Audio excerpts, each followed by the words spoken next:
think it's just being conscious and aware about who you are, what you stand for, what you represent, how you feel inside, and just stay true to yourself. The fact like people pick on you if you're different. Yeah. Which is crazy because difference should be appreciated. You can't love anyone else until you love yourself. Diary Talks with Micol and Andreas. Today, I want to talk about. Go. Are you ready? Yes. I'm ready. Okay. Are you ready? I'm not asking you. Oh, okay. Got that. Okay, go. Welcome back to another episode of Diary Talks. My name is Micol. My name is Andreas, and we are so happy that you came back to watch another episode. Today is an interesting episode because it's something that affected me. Me as well, and I think most of the people out there are affected by this daily. And I'm really happy that we found someone to speak about this, as our special guest is an amazing person. And this topic is not really spoken of a lot, but it should be, as it affects many, many people, no matter what age they are. So I think we're ready to introduce our special guest. Absolutely. We welcome with us Katia Pereira. Hi, Katia. Hi. How are you guys? How are you? We're good. How are you? I'm good, thanks. We're super happy. Thank you so much for being with us today. It's a tough topic. We didn't introduce it yet, but I think it's something that will help a lot of people. And anyways, it's something that affects a lot of people, as we said. So what's the topic of the day? The topic we're going to be talking about is self-confidence. Now that can root from many different things, whether it be physical, mental, how you look, how you act, just anything. So it's a really big topic, and it could be the causes of many other different things. I know it's very broad, but we'll get more detailed. But first, Katia, where are you right now? So I'm currently freezing in South Africa. We are going into winter, unfortunately. I'm here being in level 3 lockdown. Yeah. So yay for me. And what are you doing right now? So actually I ended up getting an internship with Anita Mendiata, and I'm helping with the Rise web show that's every Monday. It's amazing, and it's also really cool. The Rise web show that you have actually talks and also tries to inspire people to do something or share stories of what has happened during this quarantine period that we have all lived. So it's something really related as well somehow. So if you guys haven't checked it out, check out their Instagram. We're featured. Check it out. And she's featured, Katia. For sure. So check it out. So Katia, so you told us you're in South Africa. You grew up in South Africa. So tell us a bit about your life there, the people, and as the topic is self-confidence, how did it all start? What started it? What triggered it? Is there something that triggered it? I think life was pretty average for me here. But what triggered it, I was pretty young and I was put on a medication, and that medication messed with my body and I put on weight. And from that, I remember I was 8 years old and the boys started teasing me because I wasn't as skinny as the other girls. And I think also it revolved around my self-confidence, or the way I saw weight and how to handle yourself was through my mom. She never went against me in any way, but she battled with self-confidence. So seeing her growing up, I think those were the two main triggers of how everything kind of spiraled from there. And if you don't mind me asking, your mom's battle with self-confidence, was it the same reason that you battled with it as well, or was it something else that was just the battle of self-confidence as a whole that made you more susceptible to it? I think my mom has always battled since she was young, but I don't think it was similar because my mom was always a very fit and small woman. I think it was just like an internal battle of how do I see myself and my value and my worth. Mm-hmm. I mean, she used to make crazy comments. I mean, I was young and she wasn't saying it to me, but I heard them I've heard. about how you don't wear white Yeah. because it makes you look bigger. And that stuck with me. I still don't wear white. No, it's So crazy. Like, I think weight had a big thing. Okay. for sure, especially because, I mean, it's your mom, so probably it's like, I mean, at least it was for me. My mom was my reference figure when I was like young, and I was looking up to her. So anything that they do as parents are, and when you're a young child, you get affected by it. Absolutely. So I actually, I don't wear white either, because I know my mom told me as well at the time that white also like kind of, I don't know, shows your curves more. Let's put it in that way. I've actually never heard that before. Yeah, well, So- you're a guy, so it's different. But it's true, as a girl, it happens. Then again, it's really like nonsense in the end, because maybe it shows a bit more, but in the end, if you like to wear white, which Wear I white. do, wear white, Wear that you way. know? So it doesn't really, it shouldn't affect you or anything else, because if you like yourself in it, then good for you.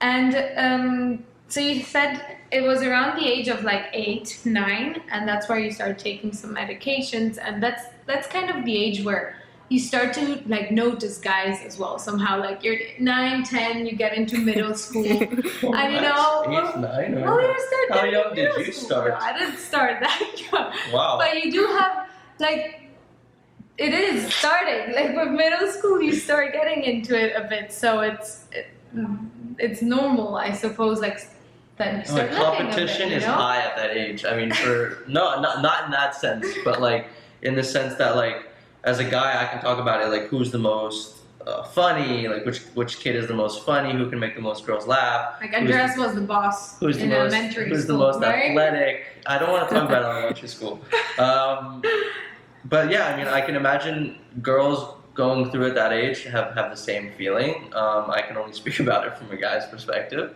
But yeah, I mean, as you get to the age of 10, I think 10, 9, 10 is when like you're like, okay. But that's where you start thinking of your body as well, because you start getting into the change process. Like you're getting into teenage years, and everything changes, so it's crazy.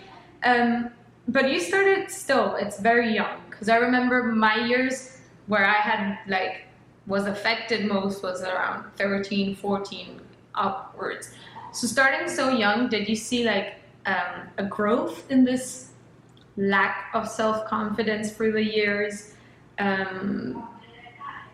How was it? Like how did you feel? I mean, going into your like puberty ages, I definitely was withdrawn from people. I had like my group of friends and I kind of just stuck with them. I wasn't very open to meeting new people and putting myself out there, because I mean that's confidence, right? You to put yourself out there, it takes a lot out of you. And I know one thing, which is it's embarrassing to say, but I didn't have relationships with males until I was in high school in any way, even friendships, because I think I was picked on to an extent that I put like a wall, and I was like, I don't care to be friends with the guy. And I just tried to protect myself. And then that changed when I got into high school. Of course. And a lot of things changed. Like it got worse to a certain extent, but it got better to a certain extent. And So I think we're gonna dig a bit more in But when you that. say you didn't have any relationship, you mean friends or more than friends, or just both? Both. both. Okay. To be honest, both. Like I think I was just scared. I didn't like ever being center of attention. I didn't want people to notice me Yeah. in any way. So I kind of just stayed at the back and did my thing. What you said is like they were picking on you and everything, and this reminds me a bit of an episode that we talked about bullying. Mm. Did that go into bullying as well somehow, or was Of it? course. How did was that something that affected you from that perspective as well? I mean, yes, I think picking on, like, they verbally said words to me about my weight. And they barely knew. We were children. We were 8 years old, 9, 10. We were Yeah. kids. Yeah. And Yeah, so it is bullying, I would say it, but I wouldn't say it's hectic. It was like once a while, or it happened a few times, and then from there I kind of closed up and was like, Yeah. okay, no, I'm not going to deal with anyone. Yeah. So, as you mentioned before, you grew up in South Africa. Do you think the place that you grew up in had any impact on how you felt about this, or how other people like looked at you in a sense? And do you think any of this had any impact on your lack of self-confidence as a child? Yes and no. It's a difficult one because I don't want to stereotype South Africans, Of course. but I do know we have that. It's that look because we were colonized by Germany and the Netherlands, so we have that very blonde, blue-eyed, tall, skinny type of female look here, and it still happens now. And I always say I'll never find a South African guy because I don't fit into that like standard, and I don't care to fit into it now. Of course. But that is something. If you see all my friends, they like tower over me, and it goes back to like the genetics and who colonized and blah blah blah. But that was growing up. That is what we saw, and that's why the boys picked on me because I was different. Even being Portuguese in short, I already have a different shape. So I think yes, to a point in South Africa, there was that aspect to it. Yeah, for sure. I mean, if the people that surround you in general, that's something that you see. Like we said, bullyism, which happened like to you for an extent, which we have already seen, but also the fact like people pick on you if you're different. Yeah. Which is crazy because difference should be appreciated, and actually like it's amazing that at least, thank God, we're all different, Would be weird if we were all the same, but that's also something that scares people. But I also think age has to play a fact. Like I'm not making up any excuses, but when you're young, you see someone different and you're like, why? Why are they different than me? So you start to question it. Now like that we're older, we appreciate differences because I don't want to meet anyone just like me. I've had enough of me already, and I'm 23 years old. Yeah, we're all had enough of that. Of me? What? No, I'm kidding. Okay. But that's how he shuts up. So you said that going into high school, I mean, I think middle school and high school are the hardest periods in the life of someone. I know it was for me. I know it was for you to a certain extent as well. And for other people, I know, because again, you go for change, you go for puberty, everything is changing, you don't understand. You get into contact with you start getting attracted to males, well, opposite sex, and then you're like, or not, depending on actually your preferences. But anyways, there's that sexuality that starts coming in and playing a role.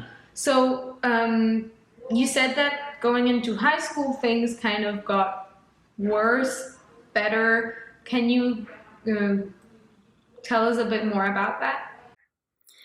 Yeah, so high school was a bit weird for me. So in South Africa, high school's from 8th grade to 12th grade. So we don't have that middle school section. So going into high school, I became more open to people. So I was making a lot more friends, really decided, okay, now it's time to put yourself out there if you want to, have, I don't want to say a laugh, but, just gain more people in your life that you can trust and, put that part away and move on. So that was one side, which was really great because I started making such great friends within school and even outside of school because we had these little things called socials, which was like under 18 parties that the school did. No way. Did you have them? We had kind of like socials. Yeah. I didn't have them. That's cool. Yeah. And then on top of that, so that was the positive part. And then I met a guy in my first year of high school and we started dating. And that just became a very toxic relationship. This is when it went from not my body or what I looked like. This was more my personality and who I was. So he never targeted what I looked like. I mean, to him, he appreciated that.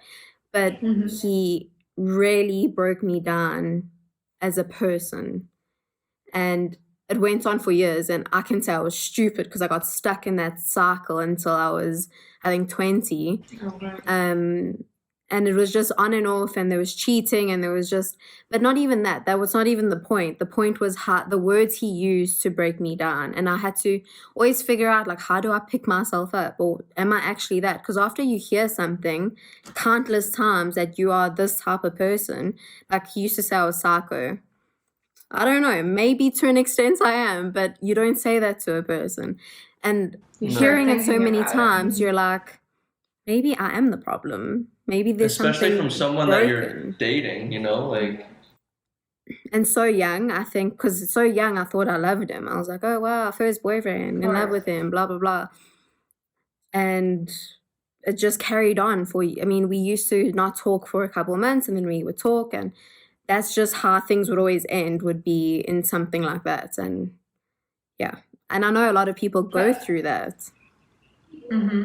I think especially the people that are closest to you or the people that affect you the most. absolutely. So again, especially in this period, like where you have like maybe the first relationships, and you're totally like you want to like please the other person, you want to make everyone happy. So when you get like the opposite reaction, you don't understand what is going on, and like you start thinking that maybe what that person says is right, is and true, you is start right. self-doubting yourself. And I think that's what happened like to you, from what I understood, like is more the self-doubt.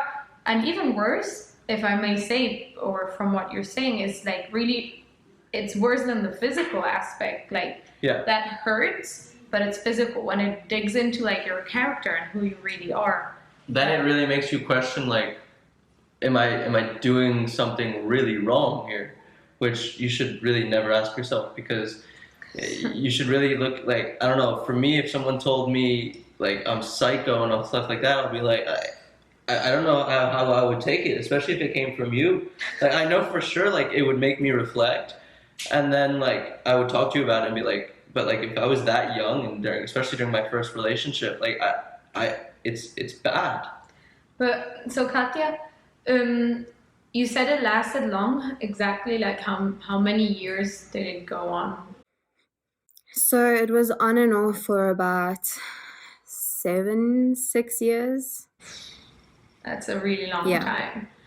So my question is, did you talk about it with friends, family, or like how did you not see, because if like this is really to understand more, like how did you not see that this was affecting you in a bad way, and how did you overcome it, or how did you handle it? How did you not see it for 7 years? Because that's a long period of time.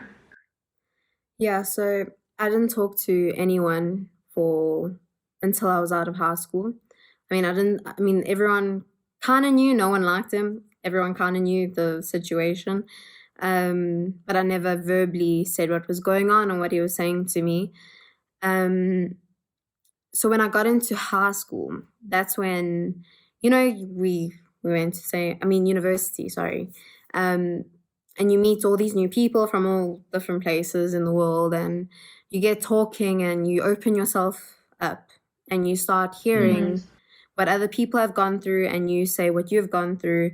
And then someone said to me, I'll never forget, she said, that's not right. Like, no one should be talking to you like that. Even if it's true what he's saying, they shouldn't say it like that. They should, Absolutely. if they love you, they should say, okay, you have a problem because you do this, like reflect on that and grow as a person. And then I sat back and I was like, what? People do that? And that's when I started, because at that point, like when I was 17 already, I just would take it. And to me, it didn't affect me anymore, because I was like, he's just being mean. So whatever.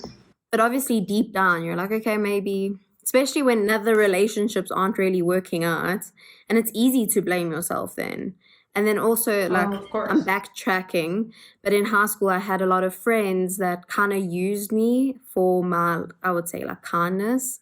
And then as soon as something better came, I was dropped very quickly. So, like, those 2 points together, when I would think about them, it's like, okay, maybe there is something fundamentally wrong with me. So to your question, how I moved on with that was I really had to sit and reflect. And go through my own personal growth and accept who I am. I think I took a book and I wrote down what I thought was wrong and right about myself. And there was more wrong. And I think a lot of people will have that problem.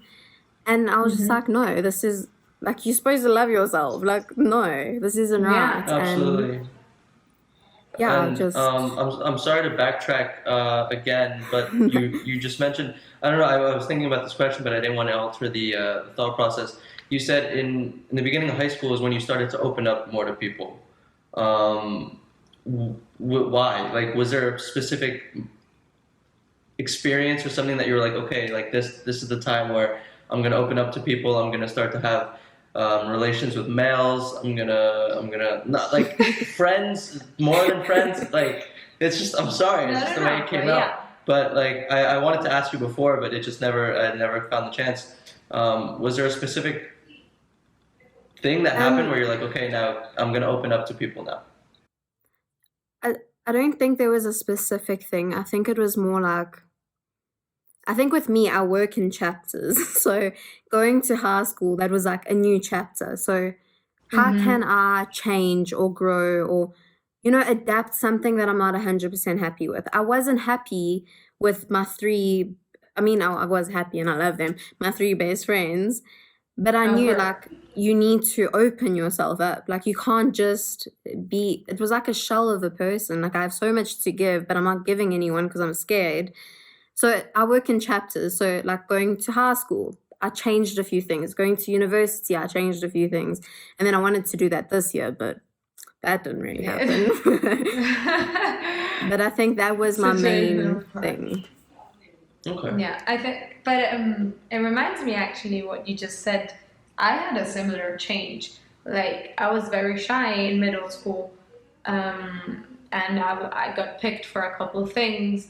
So then in high school, I was like, okay, new chapter. I'm gonna go opposite of shy, and I think I mentioned it, like on another, and I went just opposite, and I started just talking to people like. To the point they had to separate desks during class because I was going over the top for it because I didn't know that annoying person. I didn't know how to deal with it. Then after like a couple months, I went back on track in a certain sense. But it is like something, especially during that period, you're like, okay, I'm not fully happy with certain things. I want to try to change. And a new school or a new chapter helps you to like that happens for everybody. Like, I changed. I mean, it's changed the way I kind of acted from high school to uni. Absolutely. Yeah. And I think it's good in a way that you can kind of see that about yourself and put yourself out there to act differently to see how it would happen, because it's basically stepping out of your comfort zone, which is always a good thing, but also it's a bad thing where you think that you need to change. Obviously experiences happen and you don't want to relive those experiences, so you try to change your context or how you act so you don't relive those experiences. But in a way, you really should never change who you are from the beginning, and obviously it's a lot easier said than done, because I can speak for myself. I've changed, absolutely, based on my past experiences, and so I don't relive those experiences. But there's a way that it should be done. And Katia, like, I can say, knowing you, like, it's crazy to hear these stories for like the first time. Like, I know I've heard glimpses of them from you in the past, but like, Katia is amazing. Like, she's so strong as a person now. Like, this has made her even stronger. That's a question, actually. Do you think it made you stronger as a person, realizing what has happened to you and like knowing now that that was not right, what happened in high school? Do you feel it did affect you, and elementary? Do you feel it made you stronger, and character-wise, like the person you're now, did it have any effect? I mean, for sure. You grow as a person, and I think everything's about growth. Just like your chapters, every chapter should have growth. And like you were saying, you shouldn't change who you are. Fundamentally, you should stay who you are. But I think course. that growth will change you in a positive way, hopefully. Some people have the reverse role, but hopefully one day they'll figure that out. But yeah, to your question, it's So, Katia, for sure, you're such a strong person. We know you from university, and that's where you started your self growth, most probably. I still want to go a bit more in depth somehow, and really make our audience and listeners understand um, those 7 years of your life, how they were, and try to like show them that you can overcome everything, and really it makes you stronger. So going back to those 7 years in high school, which were tough for you, exactly like what did your ex-boyfriend used to call you, or how were you? How were you beaten down mentally? What did hurt exactly? What were the things that hurt you the most, and why do you think is that? Is there something maybe that you thought already, or someone else had told you before maybe? I know it's a sensitive topic, so if you're not willing to answer, we're obviously accepting that as well. So I am very willing to answer. I can't exactly remember everything, and I think from the little pieces I do remember, I know for sure it was escalated even more. But like I said before, he called me psycho multiple times for no reason. Like the once, if I give you a bit of backstory, the once he disappeared for a week, and I was worried about him. I was like, because we didn't go to school together. We're in separate schools. Okay. And I phoned him once during that week, and he didn't respond. So I was like, okay, cool. So the next day I messaged him, and I was called a psycho. And I was like, okay. And he would go off on these terrible, like, rants, just mean, like breaking you down as a person. More than once, he called me high maintenance, which I guess can link to the psycho. He used to say something that I can't recall the exact sentence, but it was something how it was like I manipulate sex for love or something like that. And we weren't sleeping together. So I have no idea where this guy got like the saying. I was like, dude, just like relax yourself. But there was variations of that, and it always went into that kind of category. And he would compare me to other girls, like his friends. So I was never really comfortable with his friends either, because I just, it's just a negativity bubble. So those were some of the things I can remember that have actually stuck with me. I think the high maintenance comment really stuck with me because I think deep down I'm scared that I am.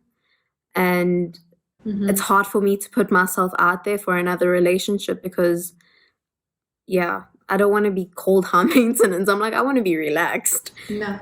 So, but I don't think there's something wrong with being high maintenance either. I want people to understand that like high maintenance shouldn't be a negative word, because sometimes if you just know what you want and where you're going and how you want it, it shouldn't be so negative either.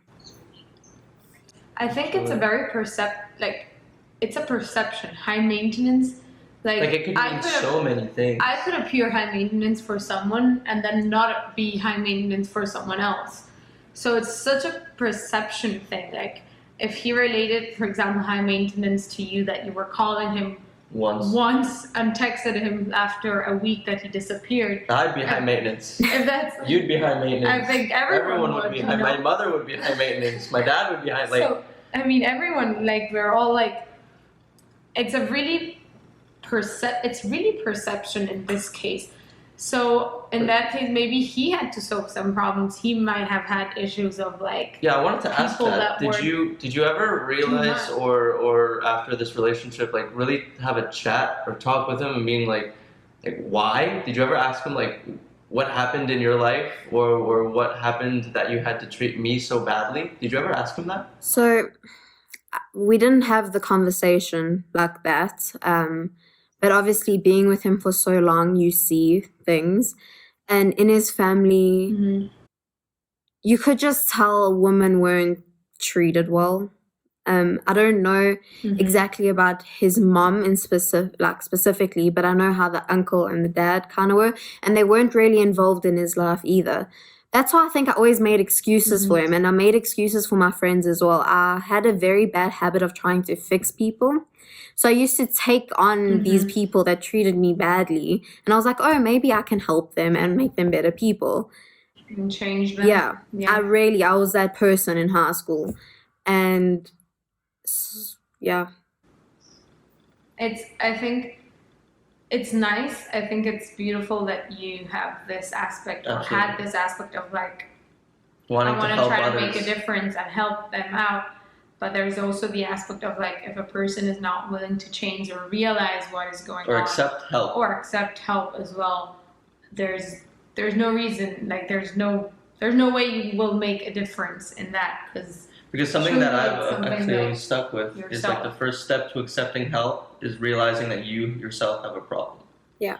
And if you don't realize that you have a problem and someone's trying to help you, then you're going to get even more defensive because you don't think that anything's wrong with you.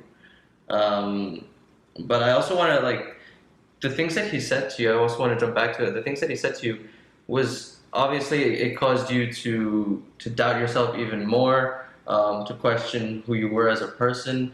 But were there any other specific like traits or personality changes that you realized from before dating him to after dating him, like concrete that you saw, like, oh my god, like this changed me in that way? Now looking back at it, I would say I'm very wary about relationships, and I mean, you guys have known me. I haven't been in a relationship in university.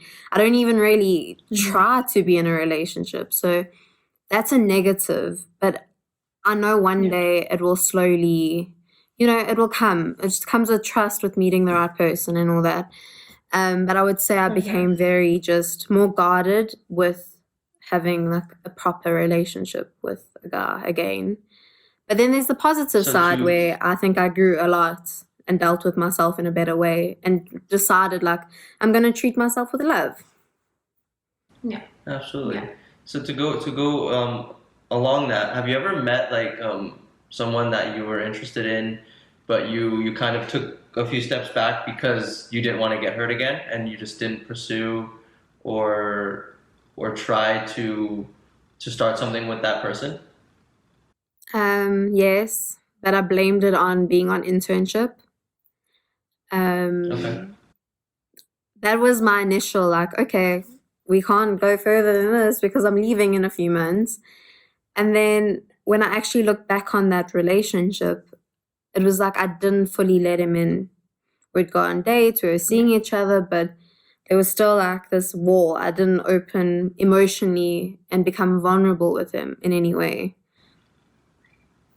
It's huge. For sure. It has lasting effects. Like anything that affects you in the past has effects on you still present, as you're saying. I think what was really amazing of you and how we know you is we said we find you a really strong person. And I think how you put yourself out there in university, you have so many friends. You have really good friends. Correct me if I'm wrong, but I don't think I'm wrong because we have a really cool group of friends. I mean, I know it. And I think it's amazing how the experience that you had in the past anyways did not stop you from creating like Absolutely. friendships and maintaining, because like another person would have reacted opposite and really closed themselves up to anything, So I mean, there's obviously little things that have these walls, these barriers that have to come down. I know I have them a lot, and it took a while for him to get through them, and there's still barriers. I mean, it's normal, but it's amazing to see how you're now for us. I totally agree. When did you like realize that you should really put yourself first, in the sense that what I see in myself is more important than what. More than that, sorry. Also, like, how do you do it? Like you said, you write down. the things. And I think that's an amazing advice to give as well to people. Like, I know I do it, or I tell my friends when they have something, like, write the things down, try to make them, like, state them and get a view of them. Is that how you dealt with it, or is there other ways maybe that helped you out? I mean, I think I'm still dealing with it. I don't think it's a big process, like just finding yourself and being okay in your skin and who you are. And so yes, the initial stage, I would say it was right before 21. It was right before internship, and I was going through drama at university. So I went in my little bubble again for like 2 months, and I just decided I can't carry on like this. I need to work on myself, but properly, like dig deep to the little causes and really deal with everything. So I think writing things down, like you said, it's like the best way to make things real. It's tangible. It's there. It's not just like in your head or in your heart or pain you felt. So I started writing down slowly things that have happened to me, just so I can understand, like, how has it become this bad or this big, and how can I fix it?